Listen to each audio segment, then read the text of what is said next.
We're getting into the month of April. We're already there when this video comes out, of 2022. I thought this is a special time of the year with Easter and everything to go over this special topic today. Easter witch postcards. And you're saying, what is that? Well, stick around and I'll give you the highlights of Easter witch and the tradition. Down on the bottom right, you'll see other things. I got a poll to go over. I got some viewer comments on there. Talk a little bit about the eBay standard envelope. But I sold 14 cards on eBay. I didn't sell any on Etsy and any on Hip when I prepared for this video. But I did just hear an Etsy go off. They have like a ka-ching, a little cash register sound. But I didn't pull it for this video. You'll have to tune in next time to see that one. But 14 cards, about $75 worth of sales. You know, a lot of people say, I don't sell postcards. It's too low volume. You're not making any money. You know, I get a lot of questions about that, some naysayers and stuff here and there. But I wanted to run by some numbers real quick before I show you the cards. And I'll let you decide what it is. But us postcard sellers know.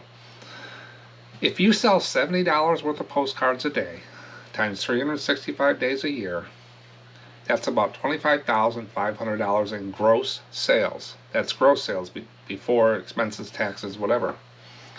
And if you can pull 30-35% profit out of that, that's $8,000 to $10,000. So if you got a part-time job, a full-time job, and you want to do it on the side, and you can sell $70 a day, or cut it in half, $30 a day, $40 a day. But $70 a day will get you $25,500 gross. And if you buy your cards right, watch your expenses, ship out on time, good titles, good pictures, and communicate with your customers, you should have no problem with that if you got a good price to sell as well. So just wanted to bring that up. I get a lot of questions about that. A lot of people want to get into it. They don't see the money into it. It does take a while to build. You have to get quantity up there unless you're dealing with the high-end cards. And those can take a while to sell as well. But it takes a while to really get going with it. But once it's there, it's a nice little income. But let me go ahead and get started on what sold. So I sold 14 cards, and you know I got boats. If you haven't watched the videos on that carload of boats and ships, there's over 80,000 postcards in that whole setup. And I just about got them all listed, and they sell every day. I constantly sell multiples of them to the same people, overseas, everywhere. They sell average $4.55. I just did an average. There are so many, and it's a good deal for people, and I got them for a good price, so I just pass it along. But the first one that sold was Nitro, USS Nitro, AE-2. And these are those prints. The club that I bought these from used to print these off as lighter cardstock, about a continental size card on there. So I sold one of those, $4.55. Next one is Worcester, Massachusetts Oddfellows Home. If you ever see Oddfellows Home, make sure you look them up. Some are good, and some don't go as well. And this is one of them that only sold for $4.55. It's just a older divided back card from 1910 postmark. Oddfellows. You always want to look into Oddfellows. I got a video coming out about Guard, a Grand Republic Army. There's some certain cards or certain eras of it and stuff that could be a little bit more special. So you want to do your homework on these type of things. These are the cards that I put in my special folder, and then I'll sit down one night and just research. You know, it doesn't stop me from listing the average cards. I don't want to stop every 2 cards and research. So I'll just put them to the side in a special folder on my computer, and then I'll go over and see how many I got there, and I'll sit down and try to research them out and stick a price in the title. And then when I go back and relist them and list them, I'll know that I've done that. But that sold for $4.55. Next one is another boat. This is a commercially made chrome card, and this is the USS Willis A. Lee DL-4 on there. Just one card. I got about probably 200 of these left. So they come in packs of like 50. That's how the club bought them. And that's just a standard size card. And that sold for $4.55. Next one, person bought 2 cards. And you'll get that a lot if you got the same type of area. This is Jordan Pond in Arcadia National Park in Maine. Just a chrome card, and if you can see, right on there, it's been taken out of a coupon or a postcard book or whatever. Unposted Chrome card. And if you got the right titles in it, and the stuff in the titles, this is another one. Jordan Pond, The Bubbles, Desert Island, Maine. This is an older Chrome card, not really, probably older than the other one, but it's still a Chrome card of Jordan Pond. So the person bought 2 cards for $4.55, so $9 for Jordan Pond. Totally different inventory numbers. One was 24221, and the other one was 50439. So this one was done probably a year and a half ago, 2 years, and this one was just done this year. I know the numbers. So they saw the one and they searched for Jordan Pond and they found it on there. And a lot of people say, well, you should end and relist your listings to get more people looking at it. I just sold the card I had for 2 years, a year and a half, 2 years out there. I do it all the time. I'm in all my boxes. I have about 100 boxes of postcards, and they kind of go by number when I put them in. So like box number 1 is the oldest card I listed. I'm in that box a lot, and just everywhere. So I haven't done that end and relist stuff. And then the next one, this was one I forgot to put the SKU number on. When I did look for it when it sold, I didn't have the SKU number, but I keep a spreadsheet of the title, so I was able to go find it. But I was looking for a Capitol. I didn't really look at the card. This is looking down Capitol Boulevard in Boise, Idaho. So it's a road. It's not the Capitol. No wonder I couldn't find it at first, but I did get the SKU number. It's an unposted Chrome card, but it's a road, and it sold for $4.55. So that was kind of one that kind of threw me off. Once in a while, I'll search through and see if I can miss any SKUs or whatever, but the repetition of listing postcards, you can make a mistake, so you want to be disciplined about it. But when it does happen, I have a backup, and that's I copy the title to a spreadsheet. Once I do the title in eBay, I have a spreadsheet that I put it over, and then what it cost and the SKU number. So if it gets messed up, whatever, I always have different ways to go look for it. You can also go into eBay and see what else you listed around it, what SKUs are there. There's different ways to do that on there. If you do use a SKU number to categorize your postcard, some people do it by state and city and different things. I use a SKU number for each card, so it works out for me on that way. Next one is the High Bridge at Mustang, Iowa. Oh, I'm tired of looking at bridges. That private collection, just so many bridges in that one, but $4.55 for that one. But let me do one more here, and I'll get into the special topic of Easter witch. Yeah, a witch for Easter. Who knew? This is a U.S. torpedo boat, and this came from that private collection that I did the 8 videos on. If you haven't seen that in the playlist, I'm doing 8 videos with the 8 albums I bought, about 1,600 cards from a private collection, and they were in 8 different albums, so I did 8 videos and showed you every card. And I paid $1,300 for that. I'm doing well with it so far. But this is USS Torpedo Boat Mackenzie. This is an older naval ship card. This is from 1909. Divided back in there, and it's got that little seal on there, so it's kind of a series type card. I never really looked it up, but I did price this one up, and since it was a torpedo boat, which is a unique title on some of the ship cards, I priced it at $5.55, and that sold for $5.55. Easter witch. And you're saying, what are you talking about? So Easter witch, let me give you the definition here. In Sweden and parts of Finland, a Halloween type of event occurs the Thursday or Saturday before Easter.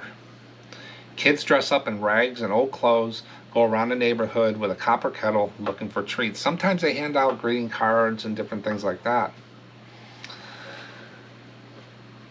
The tradition is said to come from the old belief that witches would fly to a German mountain, and I think I'm saying this right, Blackula. Not Dracula, like vampire, Blackula. The Thursday before Easter to convert with Satan, the devil. On their way back, Swedes would light fires to scare them away, a practice honored today by the bonfires and fireworks across the land in the days leading up to Sunday. Different. Blackula was a legendary idol or Blocklua was a legendary island where the devil held his earthly court. People hid their broomsticks and billy goats on this day, fearing that a witch in sudden need for transportation might steal them and by means of a spell fly away on them to Blocklua. So those were the cards, some of the cards from what an Easter witch is. And I do have one here. I have one in my collection. And it's written in Finnish or Swedish, but it's a little girl on a broom. And I think that says Easter witch or something. I'm not for sure if anybody can translate that. I could probably throw in Google Translate on there, but I'm not for sure. But that's an Easter witch card that I have, and I can't really tell where it's from or whatever. I picked it up in a lot, or I saved it to the side on there. But that's just one of the cards. But there are so many neat postcards out there, and different traditions and what they did. So you just don't want to look in the U.S. You want to look outside of your bubble and see what's going on. Now, there wasn't a lot of Easter witches for me to do, like sold high, sold low, list high, list low. Just not a lot out there that they didn't correspond with each other. Here's 8 or 7 cards that I found on eBay and the prices that they're selling for. So the first one is like a Swedish Easter witch stork and frog Gladpass circa 1900 postcard for $19.99 plus $1.50 shipping it sold for. She's just sitting up there with a broom and stuff. Then you got the Swedish Easter witch. It looks like it's probably the same seller. That one sold for $17.50, $1.50. Then you got an old vintage Easter witch there. Postcard, witch on the roof with a standing cat, Sweden, $11 and $1.50 shipping. Not too bad of cards. A lot better than regular Easter holiday cards. I don't list those cards. I just don't seem to sell. Even the fancy ones, I kind of just push them off. I don't look for the holiday that often. The next one is the Easter holiday Gladpass Sweden with cat sign. Maybe there's something with a cat on this too. $9.95 plus $2 shipping, so $11.95.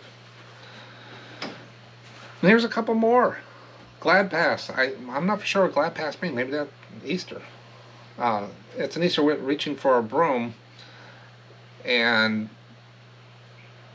with a vintage postcard cow and a kettle. So there's the kettle, there's the broom. So if you can find one with all the pieces of the tradition, I think they would sell $9.90 plus $80, so $10 basically for that card. Swedish Easter witches in the woods, $9.89 plus $1.50 shipping on an auction. And then there's one that's listed. All the other ones in the green there were sold, and this is a listed one, scarce. Which I don't know why people put rare, scarce, nice, and stuff in the titles. I think maybe eBay throws it out. I don't know. They're not scarce. You can't. There's just so many out there.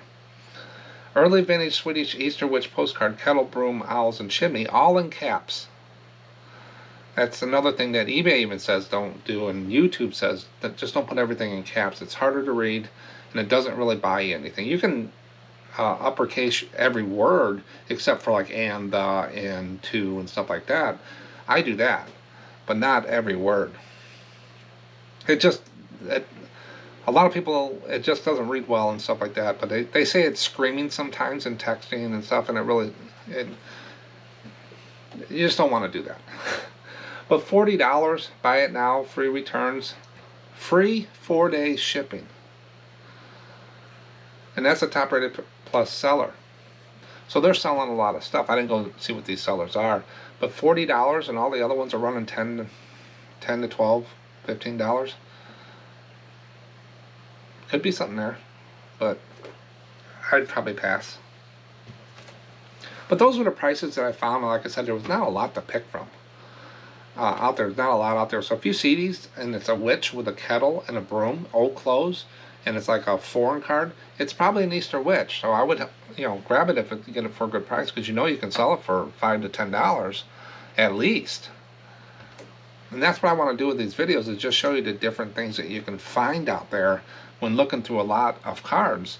is you might find that one card. Now, I don't see any of these really selling for $50 to $100, but there could be some artist signed ones that are foreign. Do your research and see. I probably won't go that far with it, but if I do see these, I always pick them up. But I don't have any, I don't think, for sale right now. I don't see them that often in the wild. Easter Witch. Who knew? Let me finish up these cards that sold on eBay. I don't have too many left here. There's only 14. But this is Radio City in New York. A lot of these cards, there's a lot of these cards made. And this sold for $4.55, vertical card. This one was pretty neat. It had Radio City right up there. Unposted chrome card, $4.55. There's just a lot of the Rockefeller Plazas, a lot of... New York has got a lot of postcards on there. Now the skyscraper postcards, I do have a video on skyscraper postcards, all the skyscrapers in New York. You want to look for those and watch that video. It'll tell you about skyscraper postcards. I don't see too many of those in the wild either. Next person bought Constellation CVA 64. This is one of those ship photos. It's a 3x6 photo on there. I probably have 1,000 or more these listed. $8.55. A little curling from the way the photos are stored, but it has the information right on the back here. It just made them so easy. I blasted these out when I was listing them. They were just so easy to do. And I get $8.55 for those. A little more than a postcard. I think I sold two to the same gentleman the other day. Next one, you'll see a lot of postcards about the 4 corner states where you can stand in one corner, you get in your 4 different states. This is that State Line Avenue looking north in Texarkana, Arkansas, Texas. One side of the street is Texas, and right on the other lane side is Arkansas. There's the street right there, and it actually has Texas and Arkansas. So you'll see a lot of those cards. They're not unique. They're a touristy on there. This is a linen card, unposted, but it's Texarkana on the street. Not, it's not something you're going to price up to $20. They're not that hard to find, but $4.55 sold on there. Next one is just basically a view card. Looks like it's got a little something on the front, but it's the Toledo Bend Reservoir. A lot of people want to list that card. I liked it because it kind of pops out. $4.55 for a chrome card, unposted. Somebody knows that Toledo thing. Almost to the end here on the what sold. And I did sell another one of those prints that the club printed out, USS Semis, DD-189. And a lot of people say, well, why do you say the name about? That's how they designate the numbers, right there. That's important, especially in Google search. I make sure those numbers, as often as possible, are in the title, description, wherever, because that's how the naval people will, not just by the name, but they'll designate it by that number. That's a designation of that ship. So now I've seen ship names with different numbers because they're older and newer. They also sold ships to over like Turkey, our older ships, and then they come back. They'll have an X on there. There's some kind of rhythm to it, but it can get confusing when I was doing the foreign ships like Turkey, because they say it was DDD 189, XDDD or whatever before. I would just put what it currently is. And the people on the boats and ships that are looking for them know what that is on there. I'm not that much of an expert on them, but that sold for $4.55. And the last one that sold is another ship, and this is a chrome card, just a black and white chrome card, but you can see it shine here. USS Chilton, APA-38, right there. And I have about 80 of these cards left. So they just bought one. I'll have some people come in and buy 10 of the same card. Maybe they're going to a reunion or whatever. And I do offer a 15% bulk volume discount if they buy 3 or more cards. And that's really helped out as well. On selling bulk cards, I'd rather sell a lot of cards to one person than packing up multiple. It's just so easy to pull. So $75 in sales, 14 cards. I reached that $70 again today. On there. So, but sales, like I said, have been a little slower. I think it's got to do some of the prices, what's going on in the world, but it's a roller coaster. I don't look at it every day. I know what's happening every day. I track the numbers, but I don't really worry about it until the end of the month, end of the quarter, halfway through the year. If you don't make If you're not making it by 6 months of the year, and you don't make any changes to your business, it's going to be really hard to make it the last 6 months. So you want to catch it before the 6 months if you need to make changes, or if you need to buy, so you had to buy something, and you're not getting sales, you need to do something before the 6 months, because after 6 months into the third and fourth quarter, it's just really hard, especially when you get the fourth quarter. So I look at more month, quarter, 6 month, and then end of the year, how I'm going to come out. And if I got to make some changes, I already made those changes by the 6 month mark.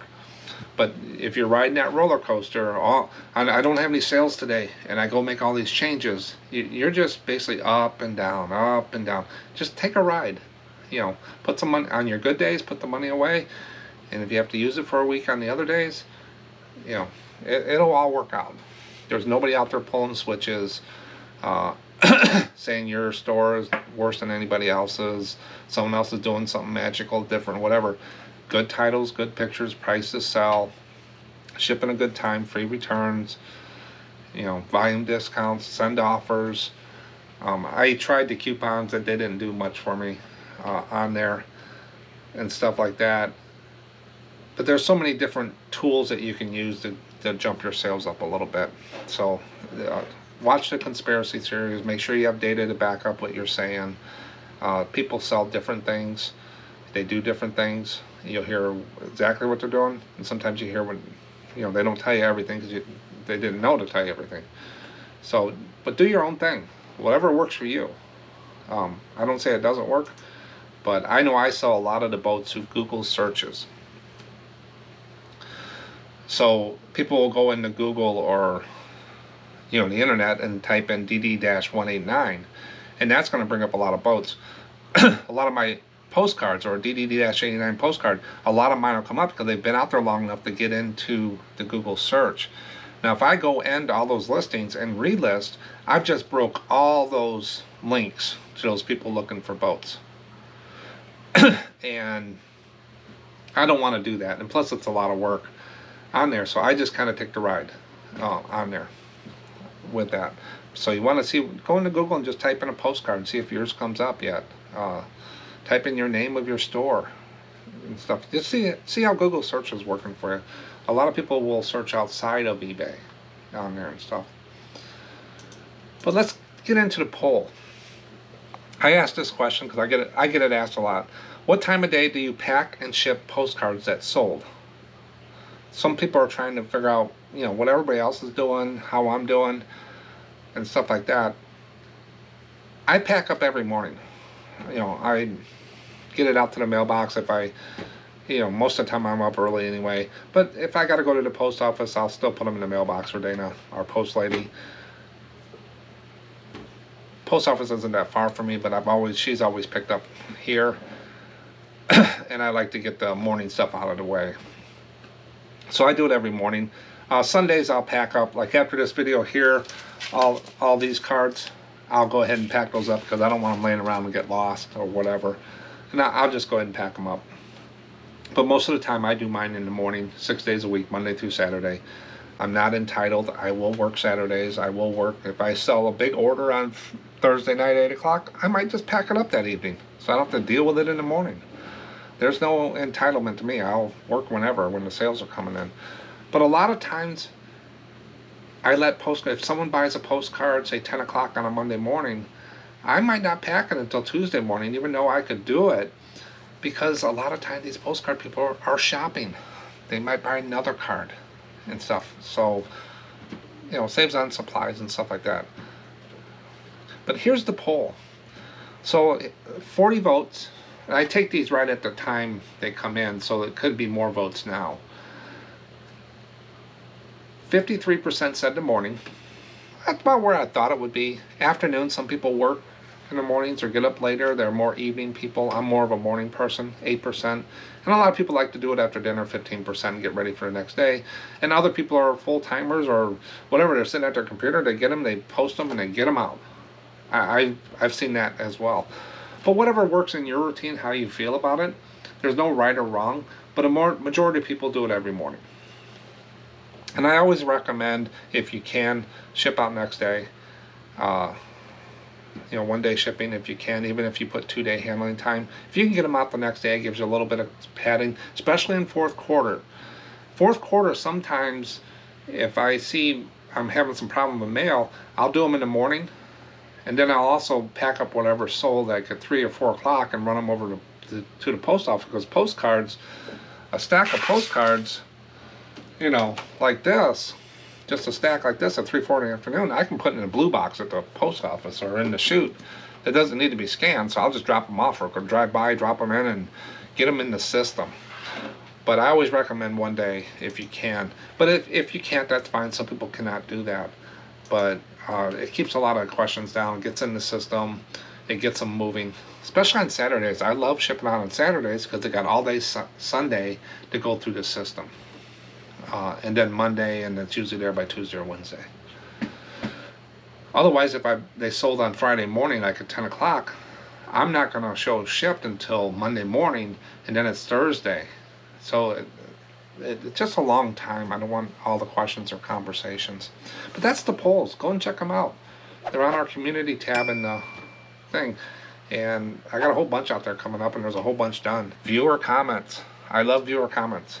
These comments, I think all of these came from YouTube comments. So always make sure you put comments down there. Other people will comment as well. I try to respond as much as possible every comment. Some of them I don't need to respond because it kind of says itself. Or I do it on my phone, and I don't want to type a big response on the phone. But the first one, I knew someone would say it. I always screw up Puget Sound. So Toy Addict here told me how it sounds, and I appreciate this because I'll probably still screw it up a couple weeks from now. Puget Sound. And then she came back with another question, or another answer. That says there's a lot of hard to pronounce names in Washington. Yes. If you have more postcards from there, I'm sure you'll come across more difficult names, and I'm sure I'll screw it up. So help me, Toy Addict, if I do it. Put it like this, and I'll try to make sure. But yeah, I'm not the best with names, and I apologize ahead of time if I screw up any names. I just, you know, we have a lot of Indian, Kankakee, Iroquois, Watsika, stuff like that here, and I'm sure they do out east and out west. But Puget, why do I say Puget? Maybe that's my Chicago background. I don't know, but Puget Sound. So I apologize. Thanks, Toy Addict. The next question here is from TK431, and he's been commenting a lot lately, and we've been going back and forth on some things. But I thought I would bring this one up because a lot of sellers that start using eBay standard envelope have these questions, and I get them all the time in emails or whatever. I go back and forth with them. I always point them to the videos for it. There's so much about eBay standard envelope out there that you can find a lot of the answers. But TK431 said he just got started selling postcards and have sold 4 total. They all went through eBay standard envelope. The tracking is crazy inconsistent, and not one of them showed delivered, even though I received feedback for one already. Do you find it normal to get 1 scan initially and perhaps 1 more along the way and then not get a delivery scan? Yes. The tracking on eBay standard envelope, number 1, it does not require an acceptance scan. If you bring it to the post office or have it picked up, they will not be able to scan it at that point like they do with a first class or priority package. They'll scan your package. That doesn't work that way.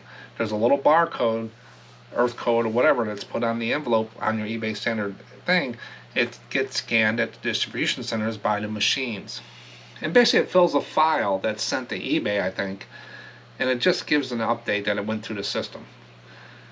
Not every machine picks up these codes. If they're not clearly on there, if there was sideways, whatever, it might not pick it up. They're not going to go back and do it. These machines are very fast, high-speed letter things. To what I can see, I'm not a post there. You will get inconsistent. I've had some that didn't get scanned at all. 99% of mine will get the first scan down in Champaign Distribution Center. Some of them just stick out there and go lost. I've never really had a package that way, maybe 1 or 2 out of the years, but the tracking is inconsistent. But it's better than a stamp and an envelope that I did for years. I used to just use a stamp and a Dymo label with a return address. I never knew, had no idea. And plus, it's only 53 cents. So it's an add-on to people that were doing that, but it's not package tracking. So it will be consistent. Anytime anybody buys something from me, they pay, I ship. I don't go look at tracking unless I just do a scan. Maybe I look at something, but very rarely do I go in and track a package, just unless the customer calls and said I didn't get it or put a return request in. I sell so many things that I just put it in the system is all you can do. And we're responsible to get it there. And once it says delivered, then our part is pretty well done on there. And you can, if they open a return, you put the tracking number in there. But if it doesn't say delivered, we're kind of screwed to a point on there. But I don't want to get into all those conversations. But eBay standard envelope is not the best in the world, but it's better than what we had before. And plus it's 5 cents cheaper. It's like 53 cents or something. And I don't have to buy $400, $600 worth of stamps at the beginning and put on envelopes. I don't have to stamp envelopes. It's just print, peel, and stick. So yes, just again to answer your question, yes, the scans are very inconsistent. I think I have a video out there where I tracked 100 postcards when it first came out, and you can see the percentages on there. But thanks, TK41. Keep asking questions. We'll get you there. The next one came from Postcard Shack Postcards. Sounds like he's a seller. And he gave some information here that I thought, I've never heard this before, the inside scoop. But, hello, some of the prices written on the cards are for the store or the hotel desk clerk. And this is from the poll probably asking, do you take the antique or flea market price off the back of postcards before you sell them? So he said some of the prices written on the cards are from the store or hotel desk clerk when the postcard was originally sold. In my hometown of Mount Clemens, the mineral bath center of the world in that area, in that era, postcards were free at most hotels. And they even had a stamp on them. So they had them free and they put a stamp. Well, back then it probably cost 5 cents. 3 or 5, nickel. It was fantastic advertising. Mount Clemens, Michigan, the Bath City. So that's the information I love getting from viewers, is I never even thought that they, at the hotel desk, when you check out, they have postcards. That's where a lot of the postcards we see with hotels and stuff. But they also put the stamp on it. Because I know when I traveled, I worked in the field as an engineer for years. And when I traveled, I always liked to send postcards back to my kids or my wife, when I'm out. And I would go get one, but I had to go find a stamp. A lot of times you can buy them at the hotels, but a lot of them stopped it. So I would just bring a stack of postcards home and hand them to my kids, and they asked why I didn't mail them. But these already had the stamp on them. That's genius. But thanks, Postcard Shack Postcards, and for that information. I thought it was pretty cool. I actually had to read it a couple times just to make sure I got what you were saying, but it is a genius advertising. So talking about different postcards here, check out our video on embroidered postcards. I got a bunch of bullfighter postcards. They have silk embroidery on them. I got a Spanish girl. I got a boats with it on there. They just don't seem to sell for good money, as I thought to them. I've talked to other postcard sellers, and they all think they should sell for a better price. So check that video out here. That's all I got for today. Good luck, and I'll catch you on the next one.